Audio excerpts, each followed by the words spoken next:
Cristian, buenos días. Buenos días, profe. Bueno, pues vamos a comenzar. El tema que corresponde hoy es el naturalismo y el realismo.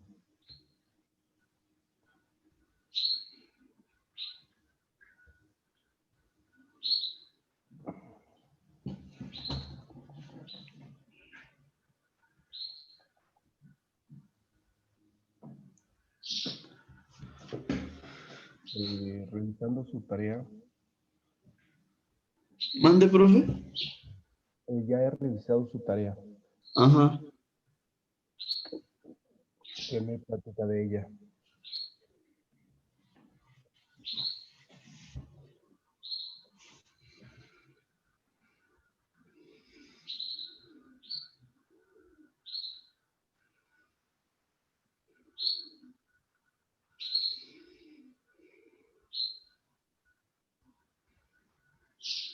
Platica de su tarea.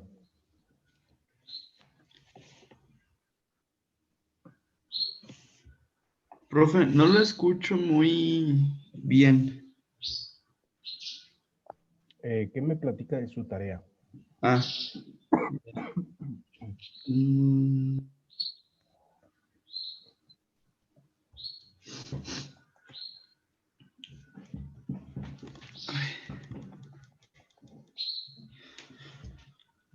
Bueno, no se angustie, vamos a comenzar. ya voy a leerle.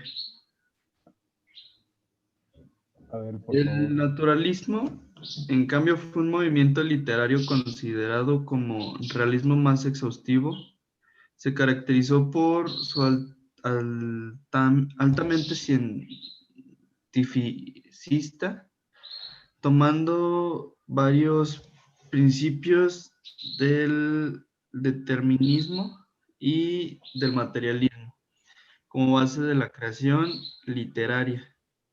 Además de observar y documentar la cotidianidad, cotidiana, los autores naturalistas experimentaban con sus personajes y consideraban que la libertad de estos estaba determinada por su contexto social y sus características físicas.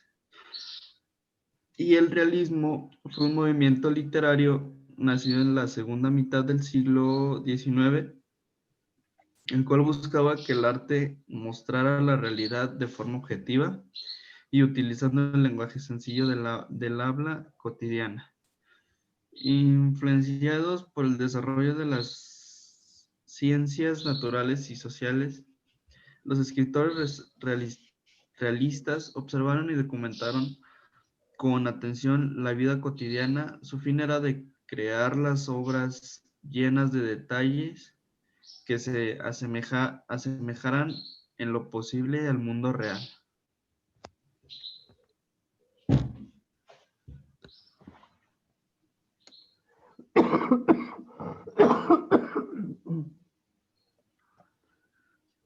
Eso fue lo que encontró entonces. Sí. Muy bien. Sí, efectivamente, naturalismo y realismo es una prolongación propiamente de lo que va a ser la influencia del racionalismo.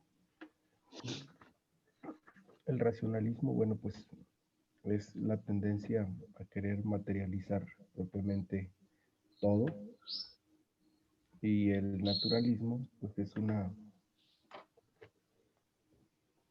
expresión de querer recurrir otra vez al valor de la misma naturaleza. Entonces, por eso se da este fenómeno propiamente cultural que tiene una influencia en la parte económica, tiene una influencia en lo que respecta a la idiosincrasia de los pueblos, y que propiamente, bueno, pues se va a gestar en España como tal, aunque va a tener su influencia en otras naciones.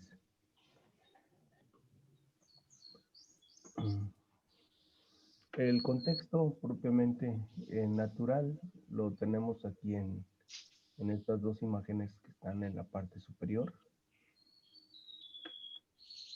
Hablamos de naturalismo como una relación estrecha con el medio ambiente, donde indudablemente el medio ambiente tiene una influencia muy fuerte en los seres humanos. Los seres humanos que vivimos en la ciudad, pues nos hemos olvidado de ese contacto con el medio natural. Si usted lo analiza, las personas que viven en la ciudad, pues están más preocupadas por cuestiones económicas que por otra cosa. Y de hecho, pues es algo hasta cierto punto razonable que la preocupación sea mayor, porque si tiene dinero, pues vive tranquilo.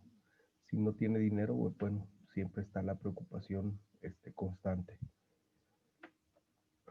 En el campo, pues se vive diferente porque si no hay dinero, bueno, pues hay recursos naturales como puede ser las siembras, y usted puede sembrar cualquier tipo de productos. De alguna manera no tiene dinero, pero tiene alimento. Y en las grandes ciudades usted no tiene dinero, no tiene comida. Y por eso la preocupación del alimento como fuente de supervivencia. Por eso los contextos son diferentes. O no sé cómo vea usted la situación.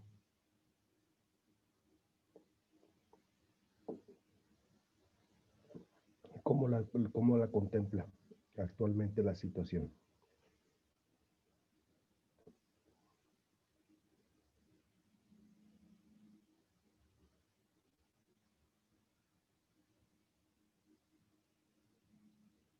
Mande, profe, es que no lo escucho mucho. Perdón.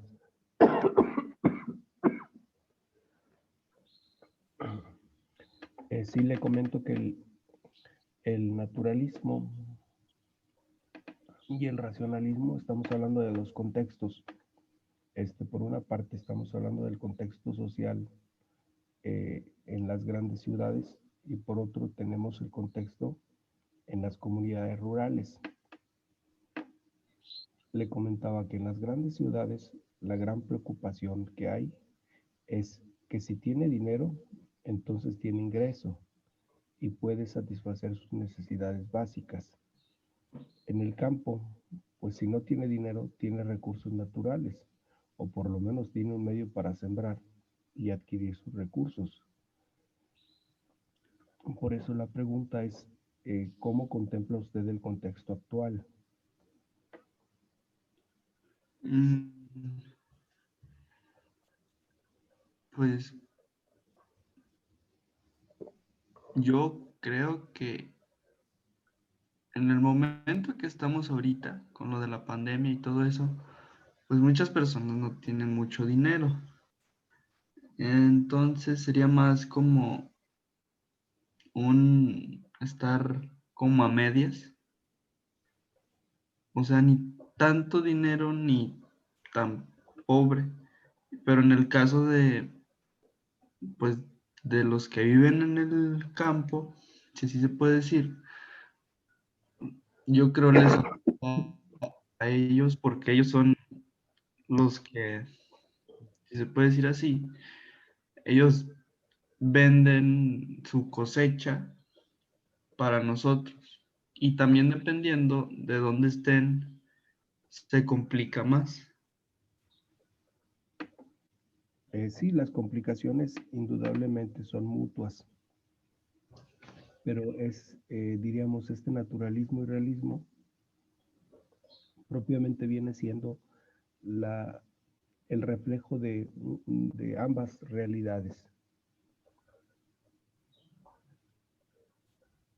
En lo que respecta a la sociedad, la burguesía se convirtió en la clase social dominante gracias a su pensamiento mercantilista y práctico.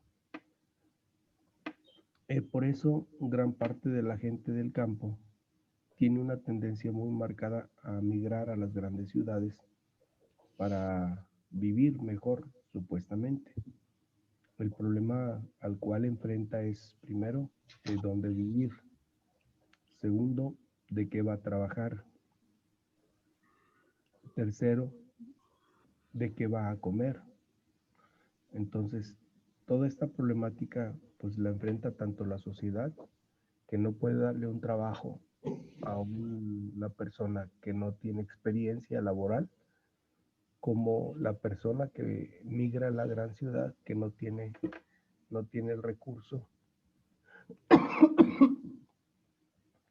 o el recurso que tiene, pues también se le agota rápido porque no tiene manera de tener más ingresos.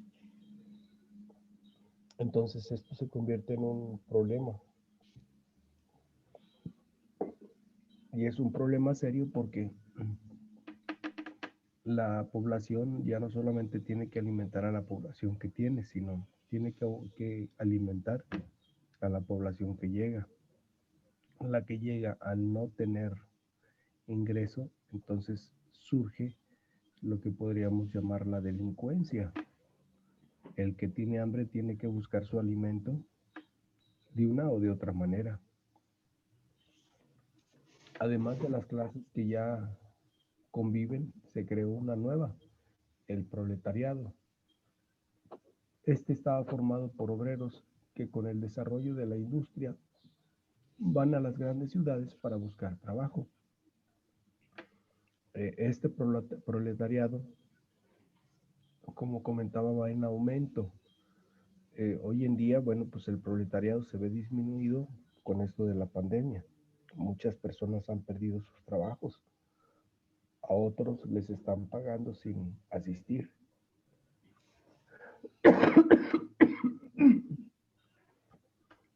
Pero el problema persiste y crece porque no hay recursos, es decir, no hay producción, entonces no hay ingresos. Si usted analiza, pues es un problema que seguimos viviendo. Es así que el arte que se plasma durante estos años se produce la consolidación de la burguesía en el poder en la mayor parte de los países desarrollados. Surgen así los regímenes parlamentarios, aunque el sufragio no es universal. Los obreros y las mujeres deben librar una larga lucha para conquistar el derecho al voto. Es decir, las mujeres no tienen derecho al voto y los obreros pues tienen que trabajar fuertemente para poderse ganar un espacio y sobre todo pues, sobrevivir. Al estilo romano, los hombres tienen el poder, es decir, los varones tienen el poder sobre el resto de la población. Y aquí viene ese dicho de que el hombre es cabeza el jefe de la familia, porque el jefe pues es el que organiza, el que distribuye, el que manda, el que determina la vida de los demás. Es así que la clase burguesa no solamente va a aumentar su riqueza, sino que se va a apoderar, perdón, se va a apoderar de todo lo que le es posible. Entonces la clase trabajadora, que en este caso es el proletariado, pues indudablemente va en aumento y va a ir en aumento. Esto pues lo seguimos viviendo. Hay más obreros que patrones, hay más obreros que empresas y los, los pocos trabajos que hay, bueno, pues son demandados y son luchados por aquellos que buscan una oportunidad. Y aquí el que tenga más preparación, pues tiene más cabida. El que menos preparación tenga, pues tiene menos espacio laboral. Es un poco el reflejo de este realismo y naturalismo.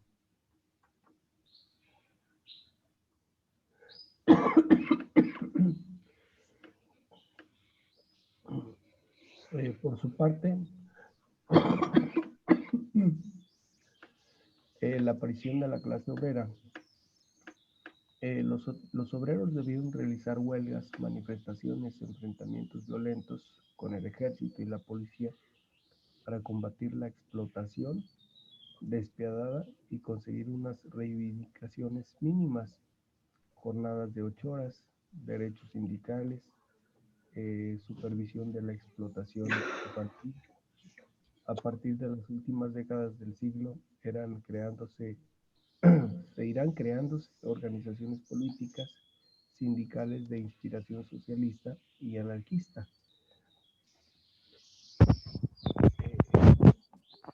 Estos grupos sociales que se formaron a partir de estos movimientos obreros, bueno, pues todavía persisten, pero también curioso, los obreros por una parte van a ser explotados por los patrones, pero por otro lado también con el tiempo van a ser explotados por parte de los líderes sindicales, como sucede hoy en día.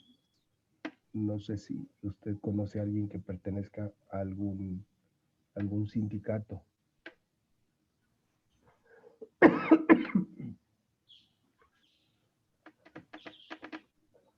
¿Conoce alguna persona que pertenezca a algún sindicato? No, profe. No. No. Bueno, tenemos aquí un sindicato muy fuerte en México que es la CTM. Y cada institución, bueno, tiene sus sindicatos en pro del trabajador. Pero vuelvo a repetir, pues a veces son golpeados tanto por los patrones como por los líderes sindicales, quienes en un momento determinado, bueno, pues aparentemente organizan huelgas para beneficio de los obreros y en sí, pues el beneficio lo tienen ellos.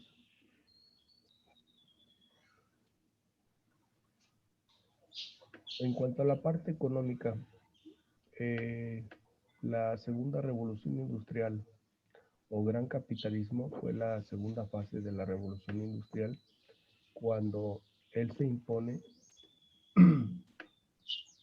como capitalismo, es decir, como un sistema económico, el cual va a establecer sus pilares fundamentales. Lógico, este es un proceso de innovación tecnológica, científica, social y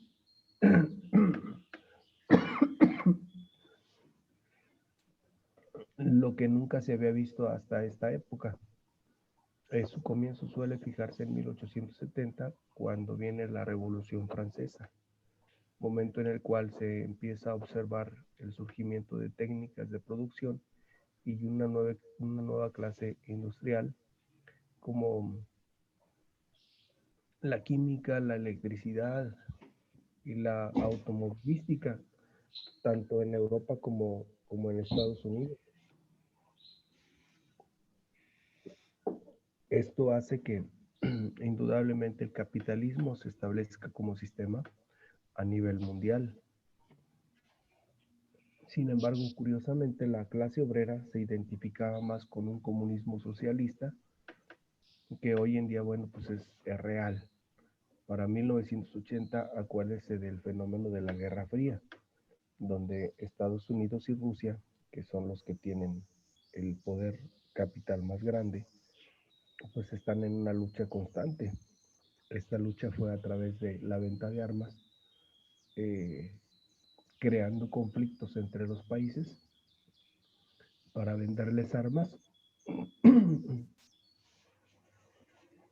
armas que pues destruyeron muchas vidas y que a su vez dejaban grandes ganancias económicas a estos dos países.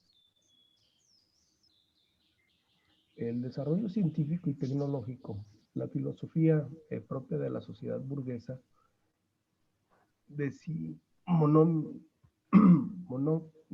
monónica, es el positivismo,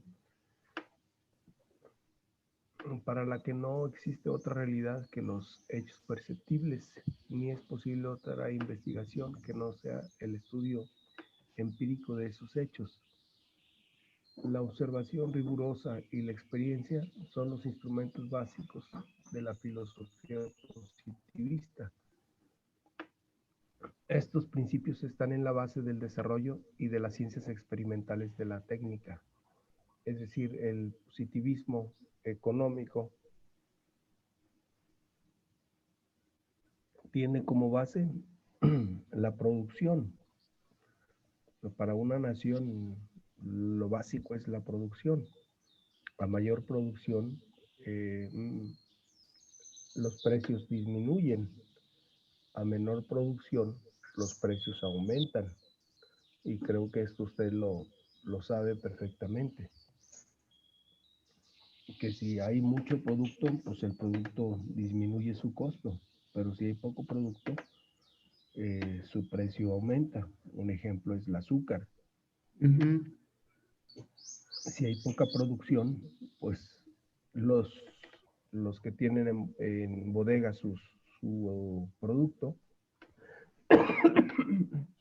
lo esconden lo más posible y lo administran a tal grado que aumenta el precio, tienen mayores ganancias y algunos todavía se dan el lujo de esconderla totalmente y decir no hay y pues vamos a tratar de conseguir y la poquita que haya, bueno, pues aumentan el precio.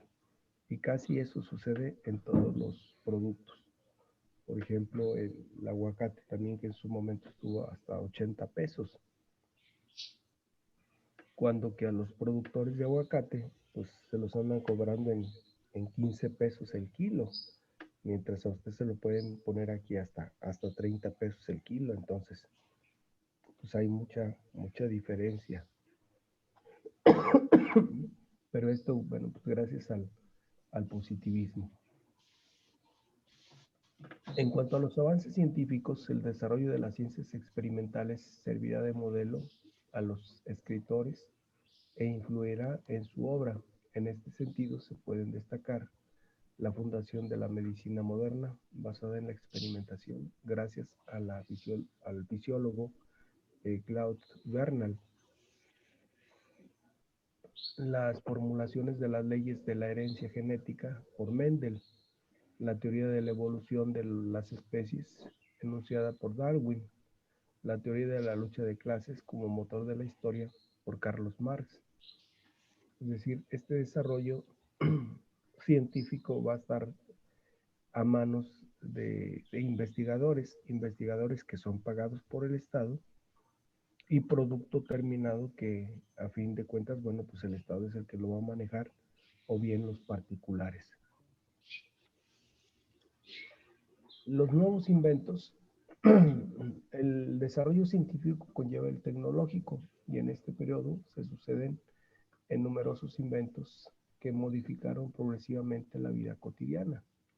Dentro de estos progresos tenemos el ferrocarril, que de alguna manera permitió el traslado más rápido de la mercancía. La bicicleta de pedales, que de alguna manera, pues muy pocos podían adquirir una bicicleta. Hoy en día, pues cualquiera puede adquirir una bicicleta, pero en aquellos años, en 1800, siglo antepasado, pues muy pocos. El telégrafo, no sé si conoce cómo funciona el telégrafo. No, no sé cómo funciona. Bueno, el telégrafo propiamente funciona a base de puntos. Cuando uno mandaba un telégrafo, pues a menos palabras, menor costo. A mayor número de palabras, mayor costo. No se podía dar uno el lujo de decir, te aviso que llego tal fecha, eh, salgo en el autobús a tal hora, por favor, salúdame a la familia, etcétera, etcétera. ¿No? O sea, se limita uno a decir, eh, salgo a tal hora y llego a tal hora. Mi autobús llega a tal hora. Estar pendiente, punto. No podía uno describir más porque pues era caro realmente mandar un telégrafo. También aparece la dinamita, que esto, bueno, pues va a ser una fuente muy grande para la explotación de las minas. El teléfono, bueno, pues que en su momento va a ser muy caro. Acuérdense de las llamadas de larga distancia, salían carísimas. No sé si le Ujú. tocó todavía. Sí, creo que sí. Sí, entonces, hoy en día, bueno, pues la telefonía es muy barata porque se ha multiplicado, las redes sociales se han multiplicado y entonces, pues hoy en día es muy barato hacer una llamada. La electricidad, el automóvil no se diga, y sobre todo los medios de diversión, como va a ser el cine, que también en su momento, bueno, pues fue caro, pero con el paso del tiempo se ha abaratado. En España, en 1868, se produjo la Revolución Gloriosa, por la que se destronó a la reina Isabel II. Pero también viene el sexenio liberal de 1868 a 1974, en el que suceden diversos sistemas políticos. Por ejemplo, del 68 al 70 viene la regencia, se aprueba la constitución y se busca un nuevo rey para España. La mayoría eran contrarios a los Borbones, pero monárquicos. Es decir, los Borbones son una familia real que no quería dejar el poder. Entonces, ahí está lucha con ellos. En 1871 al 73,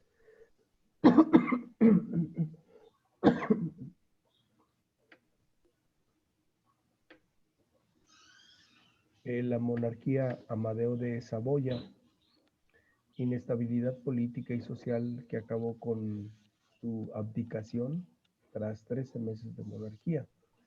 Es decir, la misma presión social va a terminar con esto. Y la Primera República se intentó buscar la estabilidad en sus 11 meses de duración. Es decir, cuando ya se establece como una sociedad republicana, entonces todo lo que concierne a,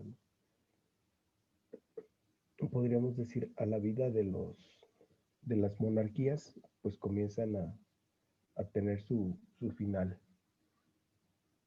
Y por último, en 1874 viene el golpe de Estado y la dictadura. Sí sabe que es un golpe de Estado. Sí, profe. Y entonces, al darse el golpe de Estado, es decir, al levantarse la población o al levantarse el mismo gobierno contra el poder, en este caso diríamos el ejército contra el presidente, al vencer el ejército al presidente, entonces comienza una dictadura, que es el caso, por ejemplo, de Cuba, la dictadura que duró muchos años con Fidel Castro. Y ya en 1875 se inicia la restauración con Alfonso XII de Borbón, hijo de Isabel II.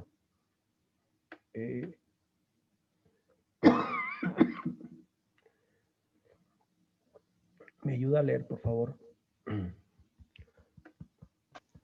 En 1875 se inicia la restauración con Alfonso XII de Borbón, hijo de Isabel II.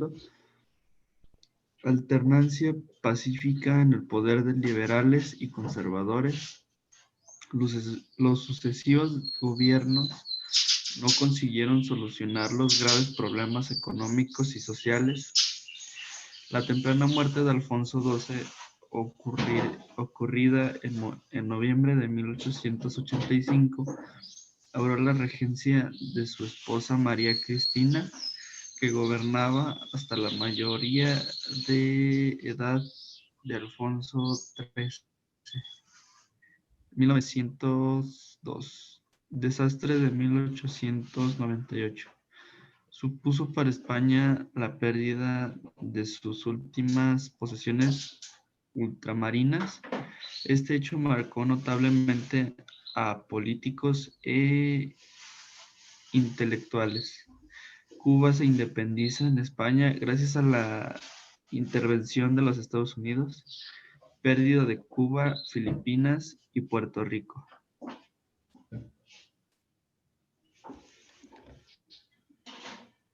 Pasamos al realismo.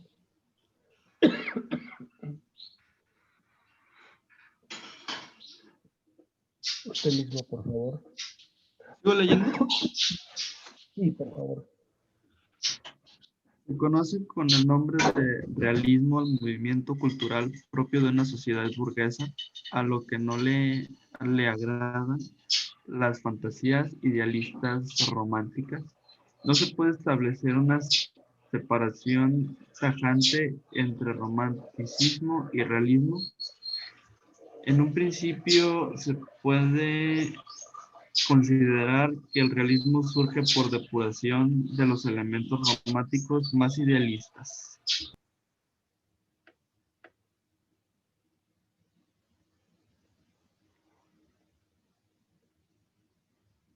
El realismo entonces rechaza el sentimentalismo, la evasión, la fantasía.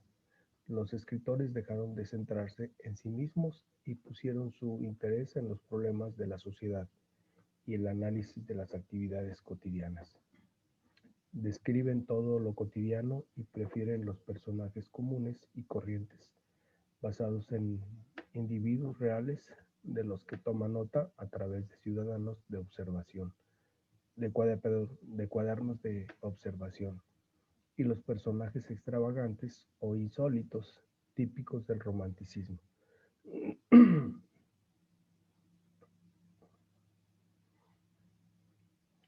Es decir,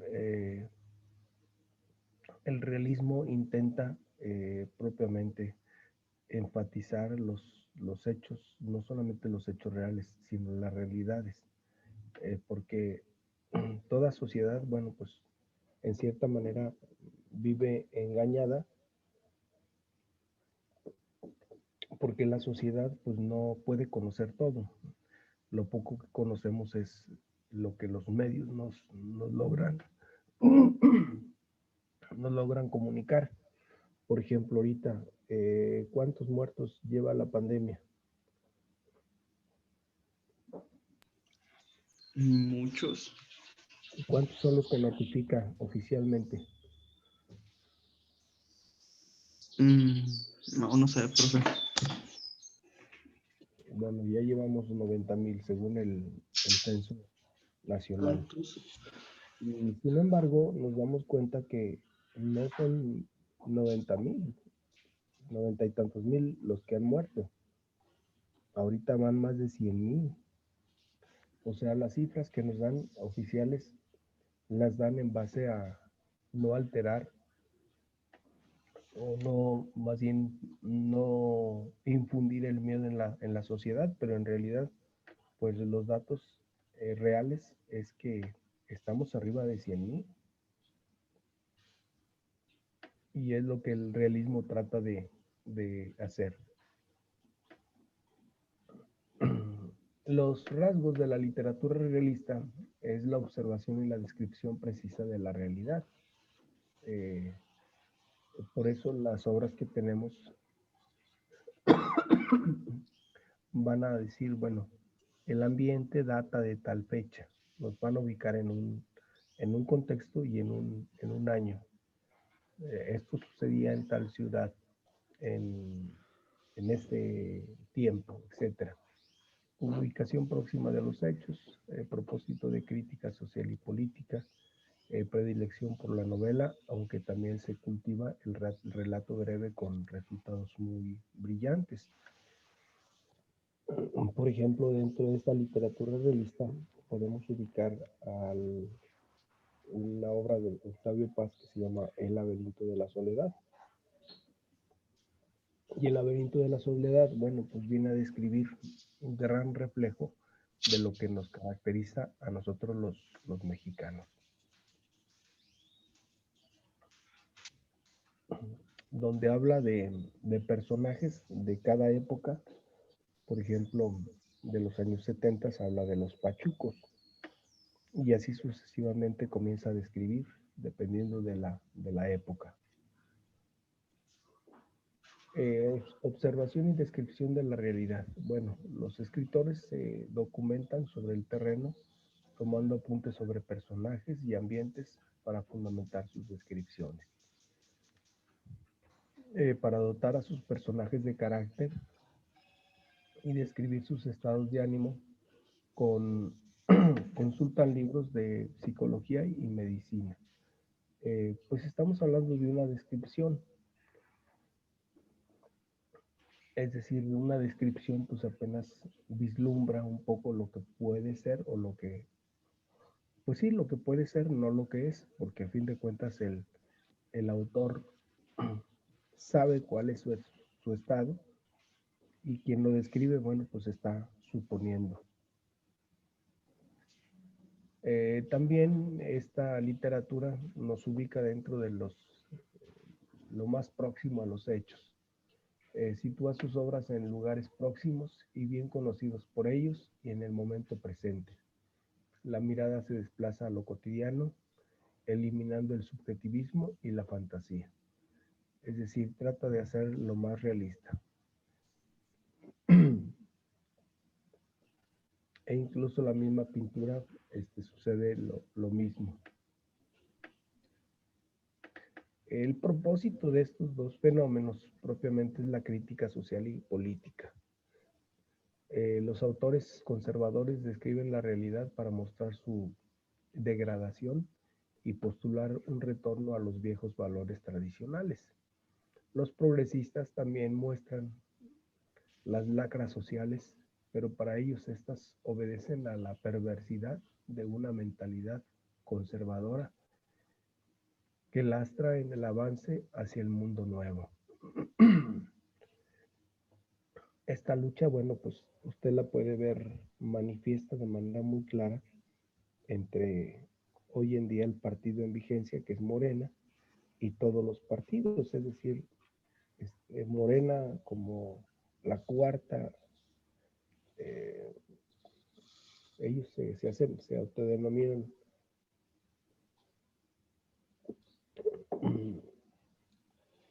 la cuarta, ay, se me fue ahorita el nombre.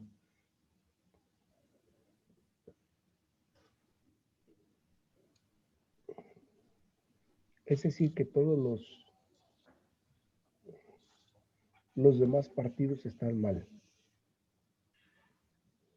Que ellos con la propuesta que tienen, bueno, pues es una propuesta de avanzada. Y que los demás partidos propiamente las propuestas que hicieron, pues ya están superadas.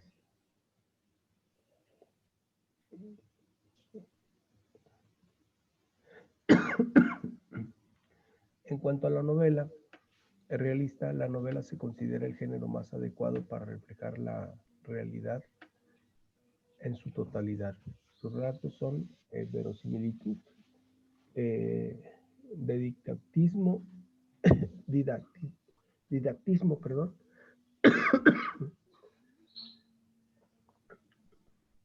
narrador omnisciente, estructura lineal, descripciones minuciosas, aproximación del lenguaje al uso coloquial. Voy a explicarle brevemente cada una.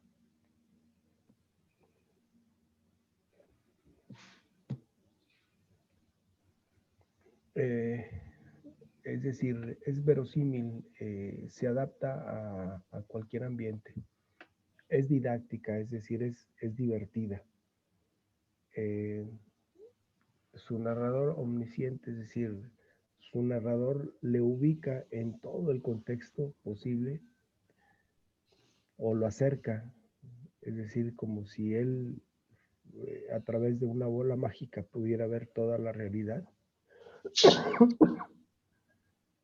Tiene una estructura lineal, es decir, no tiene una cronología, sino pues va de corridito, de tal manera que pues la persona no se aburre a leer. Describe de manera muy detallada los hechos y generalmente tiene una